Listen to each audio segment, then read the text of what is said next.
అందరికీ నమస్కారం. ప్రపంచంలోనే అత్యంత గొప్ప ఇతిహాసాల్లో ఒకటైన రామాయణం అసలు దాని పుట్టుక వెనుకున్న కథేంటో ఎప్పుడైనా అనిపించిందా? ఈరోజు మనం సరిగ్గా దాని గురించి మాట్లాడుకోబోతున్నాం. ఓ చిన్న సంఘటన, ఒక మహర్షి పడిన దుఃఖం ఏకంగా ఓ మహాకావ్యం ఆవిర్భావానికి ఎలా దారితీసిందో ఆ అద్భుతమైన కథలోకి వెళ్ళిపోదాం. సరే, ఒక మహాకావ్యం అంటే ఎలా మొదలవ్వాలి? బహుశా ఒక గొప్ప రాజు కథతోనో, లేదంటే ఓ పెద్ద యుద్ధంతోనో, లేదా ఏదైనా దైవిక ప్రవచనంతోనో మొదలవుతుందని అనుకుంటాం కదా. కాని రామాయణం మొదలైంది అలా కాదు. దాని ఆరంభం మన ఊహకు కూడా అందదు. ఎందుకంటే అది ఏ గొప్ప సంఘటనతోనో కాదు, కేవలం ఒకే ఒక్క పక్షి పెట్టిన ఆర్తనాదంతో మొదలైంది.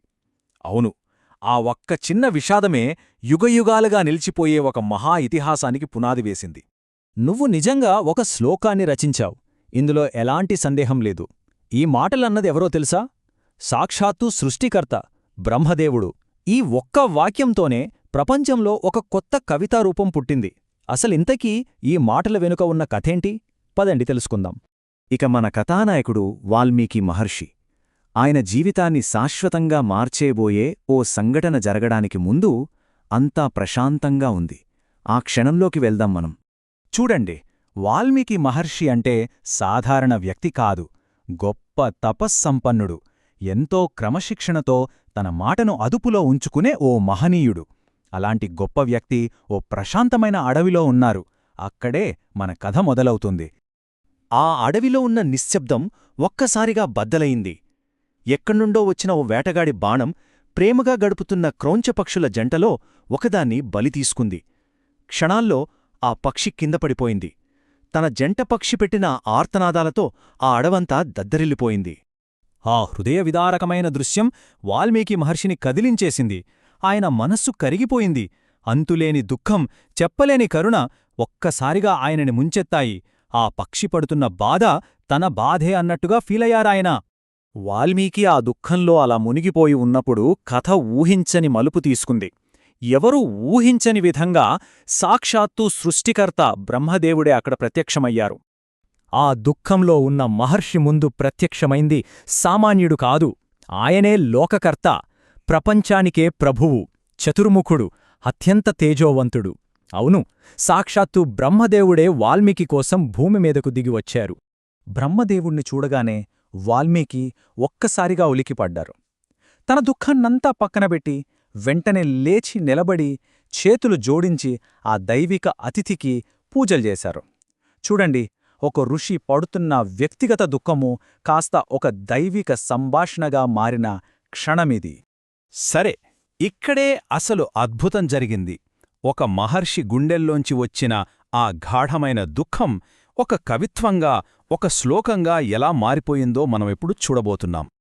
ఆ క్రౌంచపక్షి చావుని చూసి తట్టుకోలేక వాల్మీకి ఆ వేటగాడిని శపించాడు. కాని విచిత్రమేంటంటే ఆయన నోటినుంచి వచ్చిన మాటలు మామూలు శాపంలా లేవు. అవి ఒక పర్ఫెక్ట్ మీటర్తో, సరైన ఛందస్సుతో ఉన్న పద్యంలా ఉన్నాయి. ఆయన పలికిన మాటలకు ఆయనకే ఆశ్చర్యం వేసింది. అప్పుడే బ్రహ్మదేవుడు ఆ అద్భుతమైన రహస్యాన్ని విప్పిచెప్పారు. వాల్మీకి నోటినుంచి వచ్చింది మామూలు పద్యం కాదు, అదే శ్లోకం. అది ఎక్కడ్నుంచో పుట్టలేదు, అది వాల్మీకి శోకం నుంచే పుట్టింది. అంటే దుఃఖం నుంచే శ్లోకం ఆవిర్భవించింది అన్నమాట. ఆయన దుఃఖమే కవిత్వమైంది. ఇది యాక్సిడెంటల్గా జరిగిందనుకుంటున్నావేమో, కాదని బ్రహ్మ స్పష్టం చేశారు. ఆయనేమన్నారంటే, ఓ బ్రహ్మర్షి, ఇది నా సంకల్పం వలె నీ నోటినుంచి వచ్చింది. అంటే వాల్మీకి పడిన ఆవేదన వెనుక ఒక పెద్ద దైవిక ప్రణాళికే ఉందన్నమాట. ఇక బ్రహ్మదేవుడు అస్సలు విషయానికొచ్చారు. కొత్తగా కవిగా మారిన వాల్మీకి ఒక మహత్కార్యాన్ని అప్పగించారు, ఒక దైవిక ఆదేశాన్నిచ్చారు. బ్రహ్మదేవుడి ఆజ్ఞ ఇది. 1. ధర్మాత్ముడైన రాముడి పూర్తి చరిత్రను రాయాలి. 2. కేవలం అందరికీ తెలిసిన విషయాలే కాదు, ఎవరికీ తెలియని రహస్య సంఘటనలు కూడా వివరించాలి. 3. నీ మాటల్లో ఒక్క అబద్ధం కూడా ఉండకూడదు. చివరిగా ఈ కథ పవిత్రంగా ఉండాలి, వినేవారికి ఎంతో ఆనందాన్నివ్వాలి. అయితే ఇంత పెద్ద పనిని వాల్మీకి ఒక్కరే ఎలా చేయగలరు? ఎవరికీ తెలియని విషయాలు ఆయనకి ఎలా తెలుస్తాయి? దీనికి బ్రహ్మదేవుడు భరోసా ఇచ్చారు. ఏమన్నారంటే, నీకు తెలియని సంఘటనల గురించి నువ్వు కంగారుపడకు, నా దయవల్ల అవన్నీ వాటంతటవే నీకు తెలుస్తాయి. ఇది మామూలు విషయం కాదు. మానవ శక్తికి అందని దైవిక జ్ఞానానికి ఇది ఒక హామీ. ఇక చివరగా ఈ దైవిక సంభాషణలో బ్రహ్మదేవుడు కొన్ని అద్భుతమైన వాగ్దానాలు చేశారు. అవి ఆ కథకు, దాన్ని సృష్టించిన కవికి ఇద్దరికీ అమరత్వాన్ని ప్రసాదించాయి. బ్రహ్మదేవుడు 2 అద్భుతమైన, శాశ్వతమైన వరాలిచ్చారు. మొదటిది ఆ కథకు. ఆయనేమన్నారంటే, ఈ భూమిమీద పర్వతాలు, నదులు ఉన్నంతకాలం ఈ రామాయణ కథ నిలిచుంటుంది. ఇక రెండోది కవికి. నీ కథ ఈ లోకంలో చెప్పబడినంతకాలం నువ్వు ఉన్నత లోకాల్లో ఉంటావు. చూశారా, కథతో పాటు కవికి కూడా అమరత్వం లభించింది. ఈ మాటలు చెప్పి బ్రహ్మదేవుడు అక్కడికక్కడే అంతర్ధానమయ్యారు. అప్పటిదాకా దుఃఖంలో మునిగి ఉన్న ఒక ఋషి ఇప్పుడు విశ్వానికే ఆది కవిగా మారిపోయారు.